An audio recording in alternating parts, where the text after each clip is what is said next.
the legend of the tube.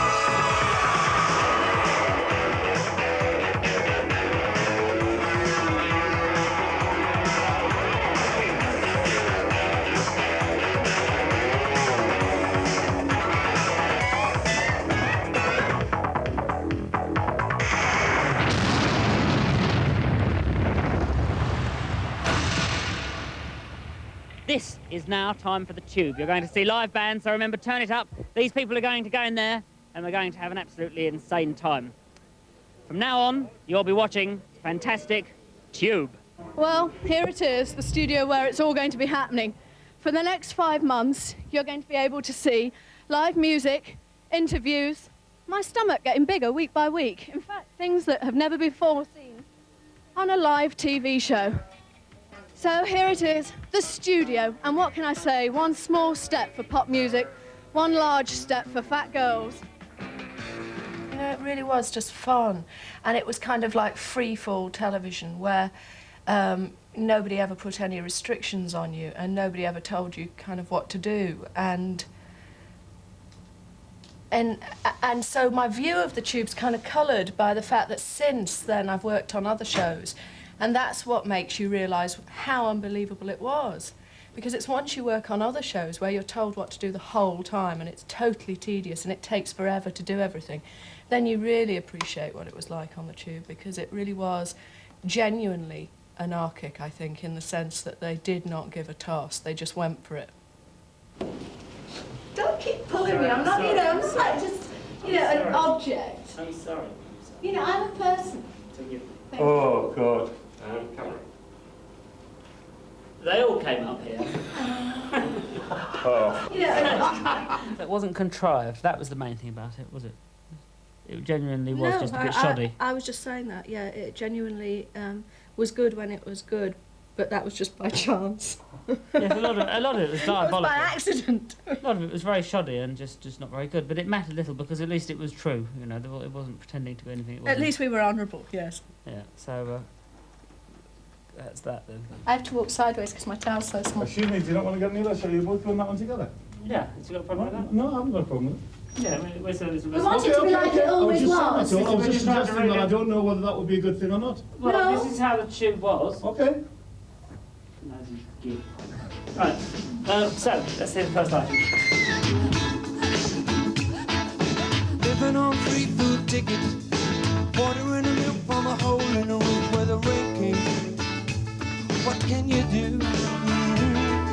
Tears from your little sister, crying because she doesn't have a dress without a patch for the party to go.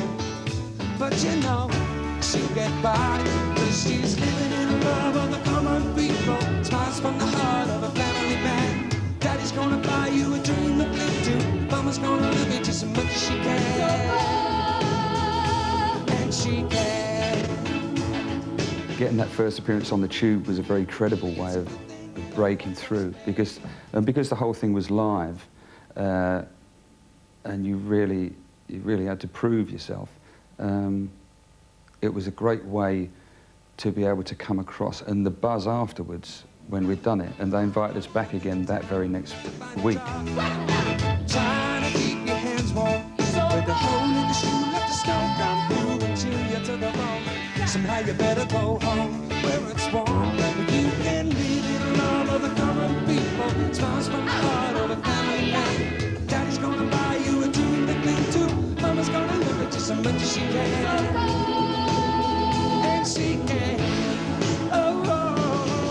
There is a vibe that you get that's so much different to somebody miming.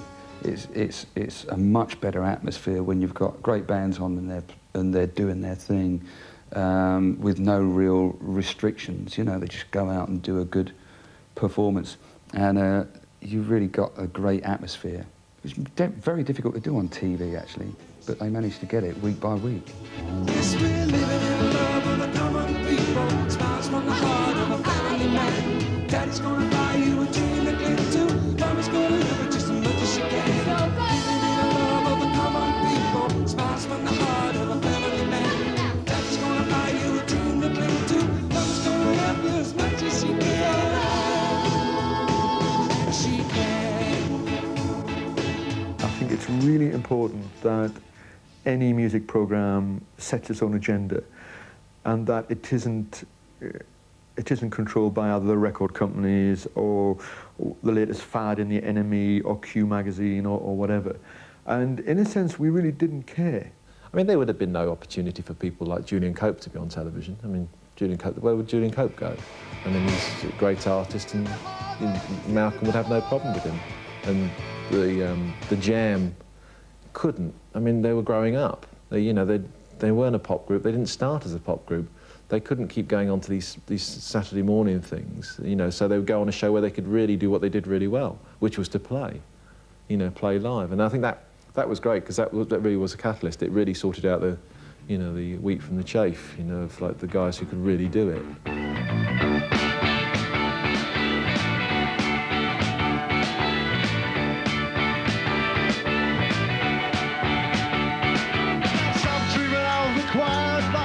The one we'll never know.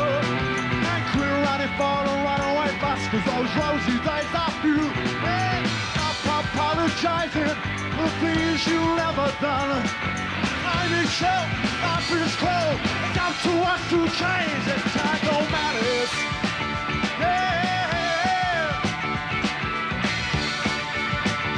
The Tube was pretty influential for me, because it was all run by Geordies, and I come from the same place. The timing was perfection. It was a great scene of music, all started to change, and we were there right at the right time. Basically, the reason the Tube was really good was because it was broadcast from Newcastle, which is a great place. I mean, let's face it. And the fact that everybody who wanted to be on the Tube had to go up to Newcastle gave it a certain kind of atmosphere, because the sort of Gosforth Park Hotel on Friday night, used to be a pretty happening kind of place. Who knows who you'd meet in the bar, And I think the fact that it took took all the sort of pop stars out of their normal environments and up to the sort of frozen, bleak wasteland of the Northeast, back to some kind of absolute reality, I think must have helped it enormously be influential. When we said we're doing it from Newcastle, everybody said they will not come. The stars will not come. Ask Tina Turner, Elton John, David Bowie. They all came. Every one of them that we wanted. I think we waited for Elton for a good while. We finally got him. He was the last one. We'd done everybody in the world. I guess there are times when we need to share a little pain. And lighting out the rough spots is the hardest popping memories remain. And it's the times like these when we all need to hear the radio. That's not the lips of a song or thing. We can share the time we already know. Turn 'em on, turn on those sad songs. And I hope it's gone. Chill and turn it on. Now, on Tonight Show, Me on the beach with Brian Ferry. where you first met your wife. That's right, yes. On the same day, she was with her husband. I think that probably people imagined that we were man and wife, but of course we weren't. My mother, even for a long time, on top of her piano at home, had a photograph of me and Paula instead of me and my actual sort of... Proper wife. Yes, exactly. I think that became a blurred issue in people's minds. Probably not so much in Bob's or anything, but No, it was blurred in his mind. but we became a husband. You realised you were becoming a husband, television husband and wife, which is an interesting thing. But there again, you were a television husband and wife who people only expected the worst of. They only expected sort of a drug-frenzied orgy or something from them anyway. So I think it was all right. Our next group, I'm not allowed to introduce because you might have thought that the lead singer had given me one. Whereas in fact, the lead singer in fact did give me one. Of these records, which are their brand new record? Well, it was definitely mad. I mean, the whole thing was crazy. The thing about it was, you had, like, when I was on there, I was set up on one stage, and I think the first week we had Lords of the New Church on the stage right next to us, and the week after that it was the Gap Band, which is pretty wide choice of music. The new bands, I think, were very much the life and energy of the programme. You know, people like Paul Young, this bunch of kind of quite overweight and yobby Scots guys who were shot on the beach at CM Colliery called Wet, Wet, Wet. I remember the lead singer with a big earring in it, you know, which I'm sure he'd hate to see back now. I'm gonna love ya. Whoa, I'm gonna squeeze ya. Say I'm gonna do all the things that I thought that I do. I'm thinking about my Savior.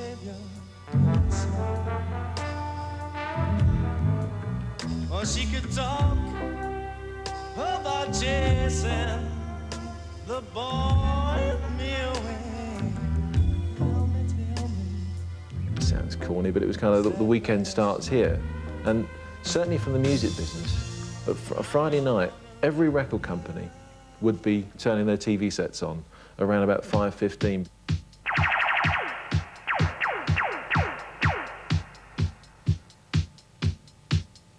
We did a band who were then unsigned called Frankie Goes to Hollywood, and we had a night out with them, and they at that time had two ladies then called the Leatherettes, I think. And I knew the video was going to be a bit special. When we started, one of the ladies sat on the lens. I thought this is going to be a bit different, and turned out, and it was Jools' birthday actually, when we shot them in Liverpool. And I can remember my peer, who used to keep a diary, said the morning after, last night we did a band called Frankie Goes to Hollywood, which consisted of two gays, two straights and two ladies. Something for everyone. Relax, don't do it when you wanna suck it, do it. Relax, don't do it when you wanna come. Whoa. It was this sort of spot that the Tube did, where they took an unknown band and they made a video of them. And the Frankies were wearing pretty outrageous outfits. So I think they were wearing things, something called bum splitters, where they don't actually, no underpants or trousers, just some sort of jockstrap affair. The whole thing looked kind of bizarre. Relax, don't do it when you wanna go to it. Relax, don't do it when you wanna come. Relax, don't do it when you wanna suck it to it. Relax, don't do it when you wanna come. And I thought, my goodness, that song is so blatantly about sex. Relax, don't do it when you wanna go to it. Relax, don't do it when you wanna come. In a way, it was very dirty, I think, but appealing. Whoa. When you wanna come. I thought that's a hit. That really is a hit song. I'm sure I could make that into a hit song. Relax, don't do it when you wanna go to it. Relax, don't do it when you wanna come. Relax, don't do it when you wanna suck it to it. Relax, don't do it when you wanna come. When you wanna come. Relax, don't do it when you wanna go to it. Relax, don't do it when you wanna come. Relax, don't do it when you wanna suck it to it. Relax, don't do it when you wanna come.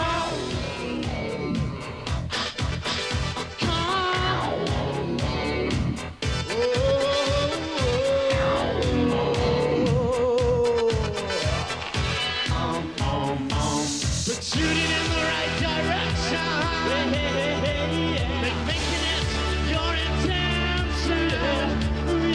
Live those dreams, scheme those schemes. Gotta head there.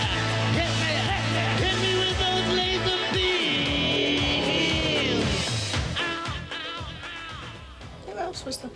Who else wasn't there? Yeah, who else wasn't there? That's true. We had them all on. You name them. We had had them.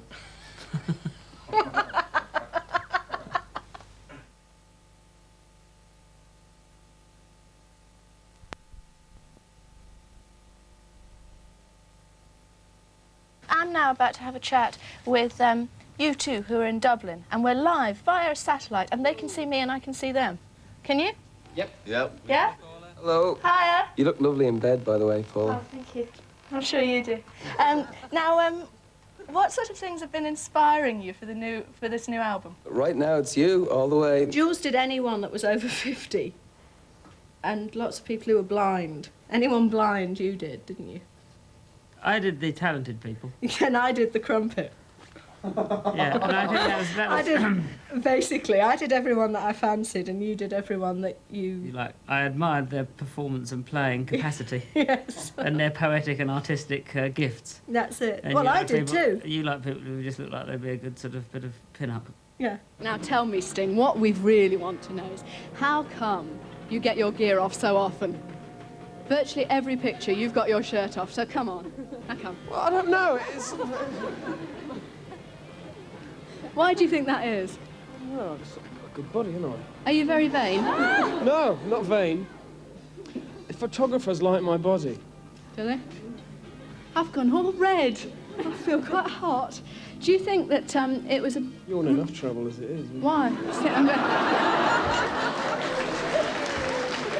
I think part of the charm of any live TV show is you're never quite sure what's going to happen. We had a band on as part of the Red Wedge tour right in the middle of the miners' strike, which at that time in the Northeast was very, very sensitive. And unrehearsed, they brought an unemployed miner. They stopped the song halfway through and brought an unemployed miner onto the stage to do a rant against Mrs. Thatcher. And on strike for 35 weeks, a Durham miner. In classic sort of tube tradition and pure fate, his mic went down. So it didn't go out on air. However, there was a kind of backlash because everybody said, oh, the tube suddenly lost its credibility, you know, Martin Gary's a fascist so-and-so, he pulled down the guy's mic, and it wasn't working in the first place. Ah, are we on? I think we are. Oh, yes, we are. What a coincidence. Please don't bother to write in saying, well, that was a bit of political bias. We couldn't hear what the Durham miner was saying. But he hadn't actually told us he was going to do it, so we didn't have his mic turned up. Bad accident, never mind. Often the best parts are, you know, the warts and the things that go wrong, and, you know, and sometimes it kind of went just a little bit too far.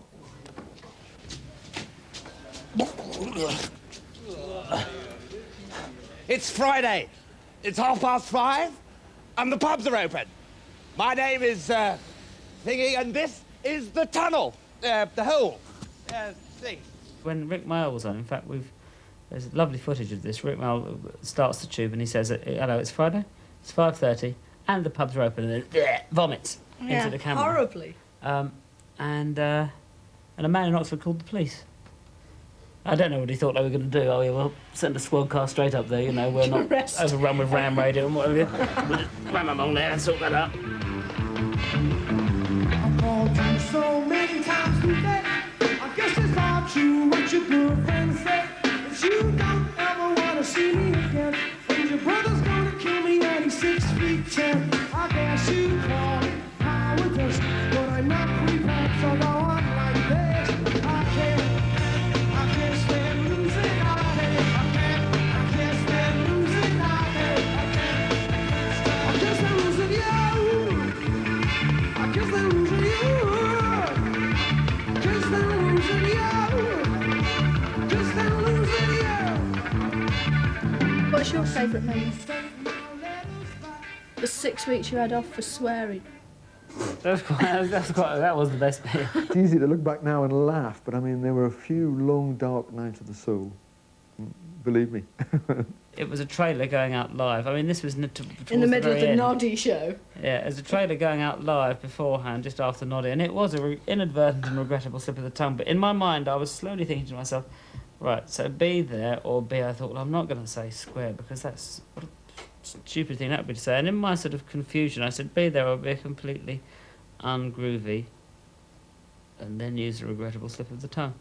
But in fact, people complained, and the Time T said, "Oh no, he didn't say that. It's okay." But some smart ass in sort of Oxford or something had taped it. I'd just like to read out some of the people who've sent in letters of thanks to me, just very quickly. So we'd like to thank, or letters of, you know, support for me in these hard times. Paul McCartney and his wife, Kate Bush, Donald Luck and his brother Rudyard, Sir Reg Cray, Doreen, Josie Barb, Trish of Husbands Bosworth. In retrospect, when you watch programmes now, it still looks slightly shocking.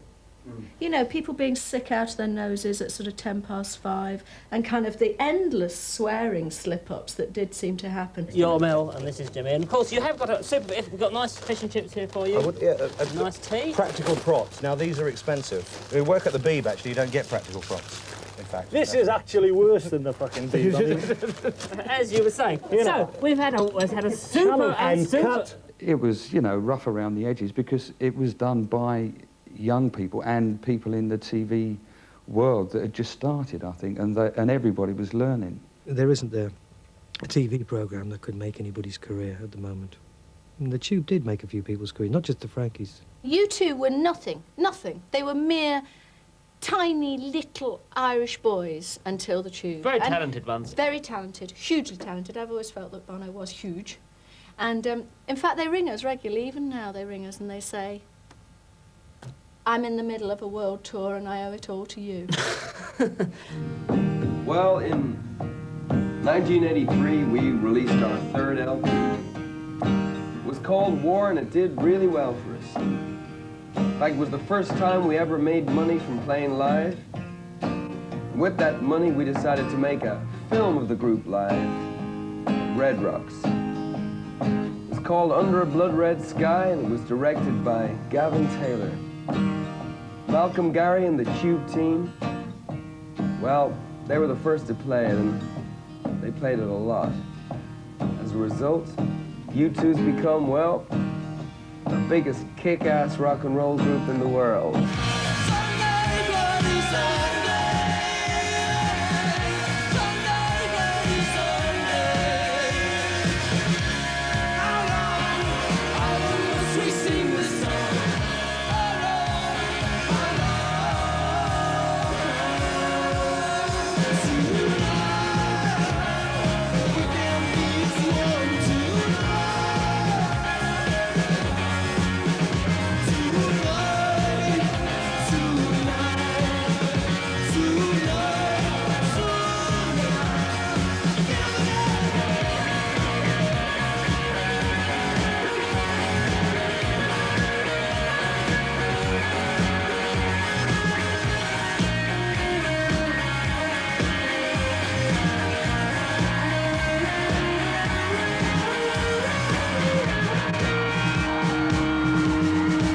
When we were doing it, it was the greatest rock and roll show in the world. There was no doubt about that.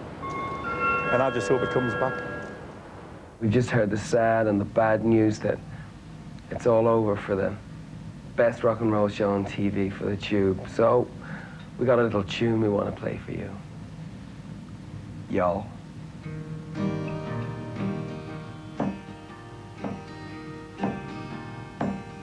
I'm a rolling stone, all alone and lost, for a life of sin. I paid the cost. As I pass by, I hear the people say, he's just another guy down the lost highway. Tell her that. Just a deck of cards and a jug of wine and a woman's life.